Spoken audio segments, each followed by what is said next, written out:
दोस्तों, आज हम आपको एक रोमांचक और डरावनी कहानी सुनाने जा रहे हैं। इसका नाम तहखाने का रहस्य है।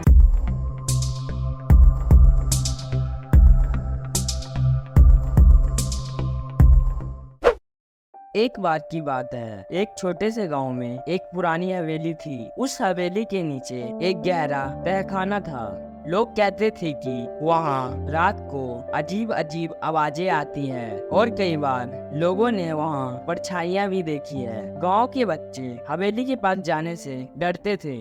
उस गांव में 3 दोस्त रहते थे जिनका नाम अर्जुन, राधा और समीर था। वे बहुत साहसी थे और हर रहस्य को सुलझाने के लिए हमेशा तैयार रहते थे। एक दिन उन्होंने तय किया कि वे हवेली के तहखाने का रहस्य जानकर रहेंगे। क्या आप सब भी जानना चाहते हैं कि वहाँ क्या हुआ? अर्जुन, राधा और समीर वह अगले ही दिन शाम को हवेली में घुसे। हवेली में अंधेरा था और चारों तरफ सन्नाटा छाया हुआ था। उनके हाथों में टॉर्च थी। हवेली के अंदर घुसते ही उन्होंने देखा कि दीवारों पर पुरानी पेंटिंग्स लगी हुई थी जिन पर धूल जमी हुई थी।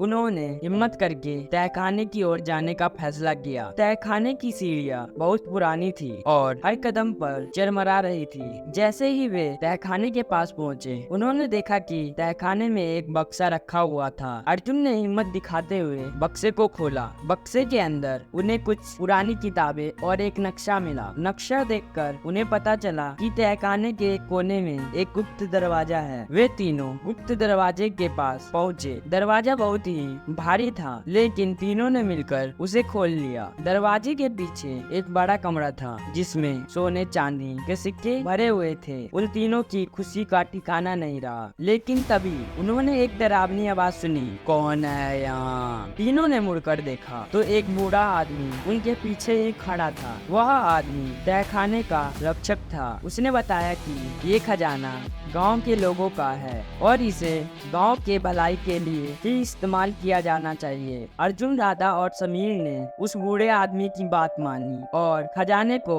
गांव के विकास के लिए इस्तेमाल किया। उस दिन के बाद से तहखाने का रहस्य तो सुलझ गया, लेकिन उसके साथ साथ गांव में खुशहाली भी लौट आई। गांव में स्कूल, अस्पताल और कई सुविधाएं भी बनाई गई। इस कहानी से हमें यह सीखने को मिलता है कि साहस और ईमानदारी से हर रहस्य को सुलझाया जा सकता है। Thanks for watching.